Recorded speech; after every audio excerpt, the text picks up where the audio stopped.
Airline mysteries की बात की जाए तो हर एक के जहन में सिर्फ एक ही नाम आता है, मलेशियन एयरलाइंस MH370। लेकिन हवा में अचानक गायब हो जाना कोई पहला वाकया नहीं था। MH370 से ठीक 52 ईयर्स पहले कोल्ड वॉर के दौरान एक ऐसा ही खौफनाक वाकया पेश आया था। 14 मार्च 1962 कैलिफोर्निया से दो बड़े जहाज टेक ऑफ करते हैं। दोनों यूएस मिलिट्री के टॉप सीक्रेट चार्टर्ड प्लेन्स थे। एक जहाज अलास्का के बर्फानी इलाके में क्रैश हो जाता है और ठीक उसी दिन दूसरा जहाज 107 मिलिट्री कमांडोज के साथ पैसिफिक ओशन के ऊपर हवा में उड़ते हुए हमेशा के लिए गायब हो जाता है। उस वक्त शुरू हुआ तारीख का सबसे बड़ा सर्च ऑपरेशन। थाईलैंड जितना बड़ा समंदर छान मारा गया, लेकिन ना कोई मलबा मिला, ना तेल का निशान और ना ही कोई छोटा सा सुराग। क्या ये कोल्ड वॉर की सबसे खुफिया साजिश थी या फिर खुद अमेरिका की कोई ऐसी प्लानिंग जिसने इन 107 जवानों का राज आज 60 साल बाद भी दुनिया से छुपा कर रखा है? ज़ेम टीवी की वीडियोस में एक बार फिर से खुशामदीद। नाजरीन, कहानी शुरू होती है 14 मार्च 1962 को, जब कोल्ड वॉर का जमाना था। दुनिया दो बड़े हिस्सों में बटी हुई थी और हर वक्त एक डर का माहौल था। इस हालत में अमेरिका की मिलिट्री ने एक खुफिया मिशन के लिए एक बहुत बड़े और ताकतवर जहाज लॉकहीड L1049 सुपर कॉन्स्टेलेशन को चुना। ये फ्लाइंग टाइगर एयरलाइन का जहाज था जिसको यूएस आर्मी ने चार्टर किया था और इस मखसूस रूट के लिए इसे फ्लाइंग टाइगर लाइन फ्लाइट 739 का नाम दिया गया। इस फ्लाइट के कमांडर थे 48 इयर्स के कैप्टन ग्रेगोरी पी थॉमस, जिनके पास उड़ान का बहुत वसी तजुर्बा था। उनके साथ फ्लाइट डेक पर 7 और क्रू मेंबर्स भी थे, जबकि इस जहाज में बाकी आम मुसाफिर नहीं बल्कि अमेरिका के हाईली ट्रेंड मिलिट्री ऑफिशियल्स सवार थे। इस फ्लाइट को कैलिफोर्निया से वियतनाम तक जाना था, जहां यूएस मिलिट्री के ऑफिशियल्स ने साउथ वियतनामीज ट्रूप्स को गुरिल्ला वॉरफेयर के खिलाफ ट्रेनिंग देनी थी। फ्लाइट 739 को वियतनाम लैंड करने से पहले रिफ्यूलिंग के लिए 4 स्टॉप्स करने थे। पहला स्टॉप था होनोलुलु इंटरनेशनल एयरपोर्ट हवाई में, फिर वेक आइलैंड एयरफील्ड, उसके बाद गुआम की एंडरसन एयरबेस और फिर फिलीपींस की क्लार्क एयरबेस। लेकिन कैलिफोर्निया से टेक ऑफ करते ही गड़बड़ शुरू हो गई। कैलिफोर्निया से हवाई के रास्ते में जब जहाज पैसिफिक ओशन के ऊपर था, इंजन नंबर 1 और 3 में इग्निशन का मसला रिपोर्ट किया गया। पायलट्स ने मैनुअल और चेकलिस्ट के मुताबिक सब कुछ ट्राई किया, लेकिन कोई फायदा नहीं हुआ। और क्योंकि वो इस वक्त दुनिया के सबसे बड़े समंदर पैसिफिक ओशन के बिल्कुल बीचों बीच थे, इसलिए ज्यादा कुछ किया भी नहीं जा सकता था। तभी पायलट ने हवाई की तरफ परवाज जारी रखी।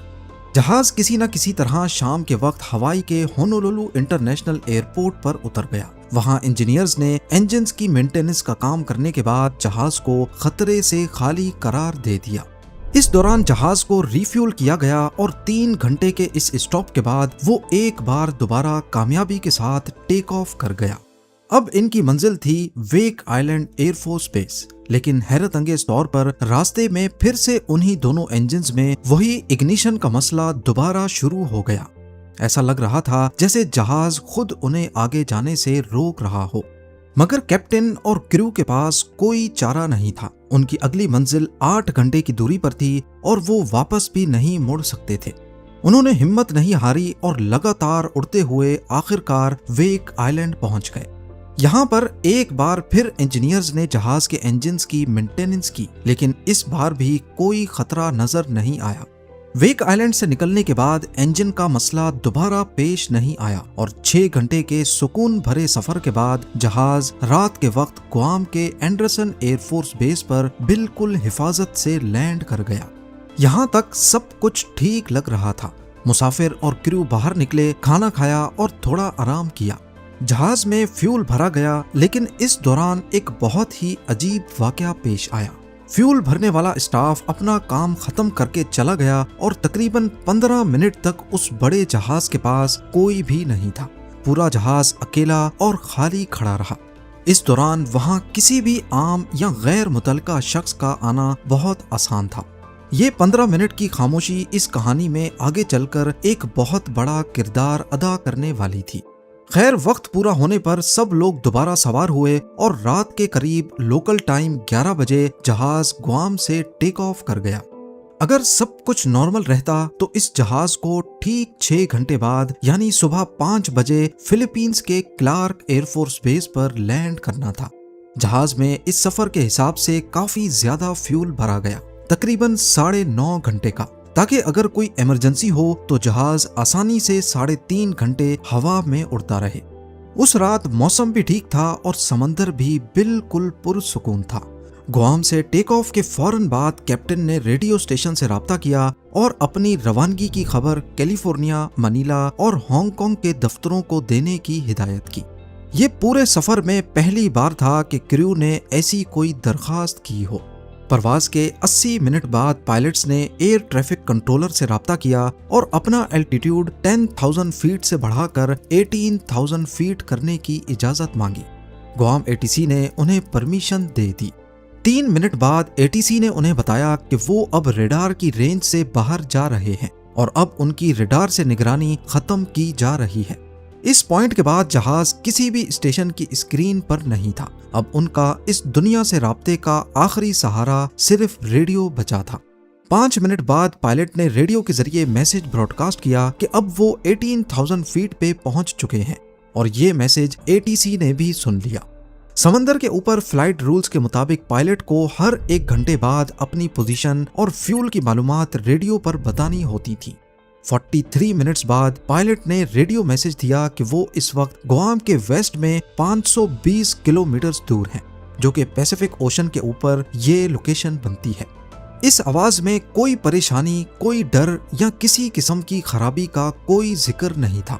ये एक बिल्कुल नॉर्मल कॉल थी, लेकिन किसको क्या मालूम था कि ये कैप्टन थॉमस का आखिरी रेडियो मैसेज होगा, क्योंकि इसके बाद फ्लाइट 739 से कभी कोई राब्ता नहीं हो पाया। 1 घंटे बाद जब गुआम के एटीसी ने जहाज को कांटेक्ट करने की कोशिश की तो अगली तरफ से कोई जवाब नहीं आया। ऑपरेटर ने बार बार मुसलसल 20 मिनट तक जहाज को कॉल दी, लेकिन अगली तरफ थी तो सिर्फ खामोशी। वक्त गुजरता गया, आहिस्ता आहिस्ता रेडियो स्टेशन पर खौफ फैलने लगा। 1.5 घंटे बाद भी जब जहाज ने कोई कांटेक्ट नहीं किया तो खतरे की घंटियां बजना शुरू हो गईं। जब जहाज का फिलीपींस की बेस पर लैंडिंग का तयशुदा वक्त आया और जहाज वहां पहुंचने में भी नाकाम रहा तो आखिरकार सर्च ऑपरेशन लॉन्च किया गया। लेकिन सबसे बड़ा सवाल था कि रात के इस घुप अंधेरे में उस ना खत्म होने वाले समंदर में तलाश करना कहां है। रेस्क्यू टीम्स के पास अगर कोई सुराग था तो वो सिर्फ ये लोकेशन थी।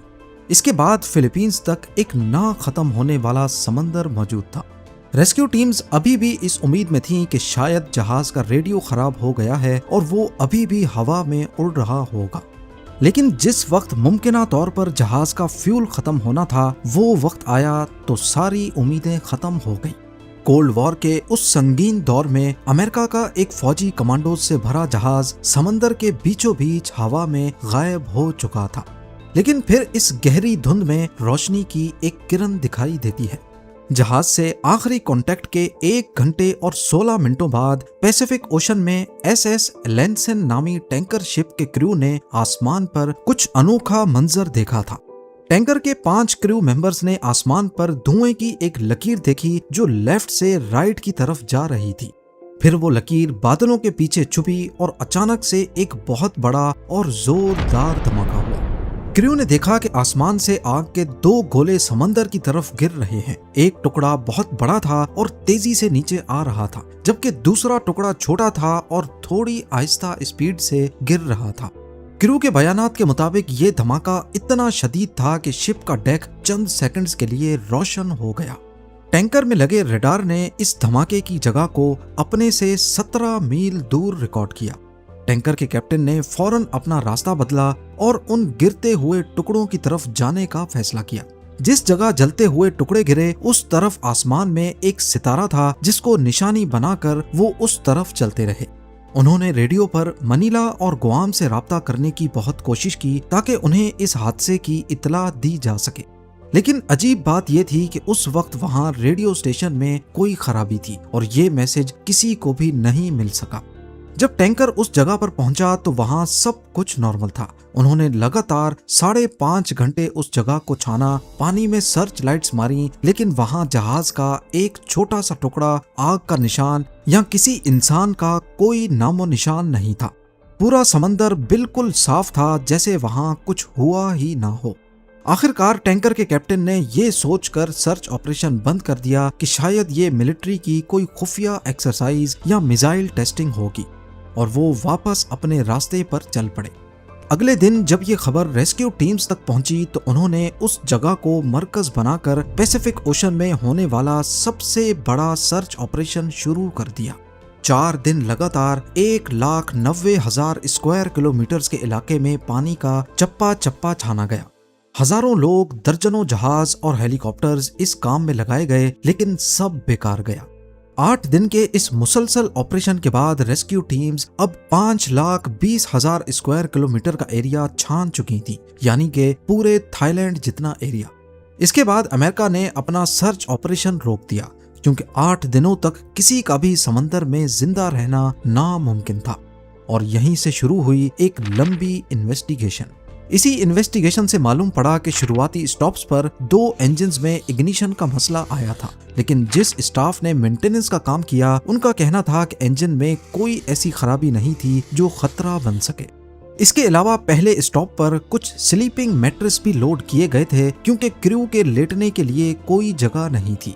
इन्वेस्टिगेशन टीम के लिए फ्लाइट 739 बेशक बहुत सारे सवालात लेकर गायब हुई थी, लेकिन सिर्फ यही फ्लाइट नहीं थी जिसके साथ उस दिन हादसा हुआ था। जिस दिन फ्लाइट 739 गायब हुई, ठीक उसी दिन टाइगर एयर का एक और सेम ऐसा ही जहाज अलास्का में क्रैश हुआ था। इन दोनों फ्लाइट्स में कॉमन बात यह थी कि दोनों जहाज यूएस मिलिट्री ने चार्टर किए हुए थे। दोनों टॉप सीक्रेट मिशन पर थे और दोनों ने ही कैलिफोर्निया से एक दूसरे के पीछे टेक ऑफ किया था। एक ही दिन में एक ही कंपनी के 2 मिलिट्री जहाज तबाह होना क्या कोई बहुत बड़ा इत्तेफाक था या फिर कोई प्लानिंग? इससे ये शक पैदा हुआ कि शायद इन जहाजों को कैलिफोर्निया से ही सबोटाज किया गया था, यानी इनके अंदर जानबूझकर कोई खराबी पैदा की गई थी। क्या रास्ते में आने वाले इंजन के मसाइल सच में कोई मसला थे या फिर वो सब प्लानिंग का हिस्सा था? एक पॉसिबिलिटी ये भी थी कि आसमान में जहाज पर बिजली गिरी होगी। तारीख में एक बार पहले भी ऐसा ही एक लॉकहीड जहाज बिजली गिरने की वजह से हवा में 2 हिस्सों में फट गया था, और एसएस लैंसन के गार्ड ने भी आसमान में 2 अलग अलग गोलों को ही गिरते हुए देखा था। लेकिन शिप के क्रू का दावा था कि उस रात आसमान पर बिजली का कोई निशान नहीं था। मौसम बिल्कुल साफ था, सिर्फ हल्के बादल थे जो बिखरे हुए थे। तो अगर बिजली नहीं गिरी तो फिर धमाका कैसे हुआ? एक और बहुत ही मजबूत थ्योरी ये दी गई कि क्योंकि ये कोल्ड वॉर का दौर था, इसलिए किसी दुश्मन मुल्क ने, जैसा कि सोवियत यूनियन या उनके साथियों ने, इस जहाज पर बॉम्ब लगाया हो। लेकिन ये जहाज पूरे रास्ते सिर्फ और सिर्फ अमेरिका की हाई सिक्योरिटी मिलिट्री बेसिस पर रुका था, जहां बॉम्ब पहुंचाना नामुमकिन बात लगती है।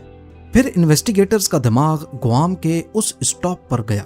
याद करें वो 15 मिनट जब जहाज फ्यूल भरने के बाद बिल्कुल अकेला था और वहां की सिक्योरिटी भी बिल्कुल ढीली थी।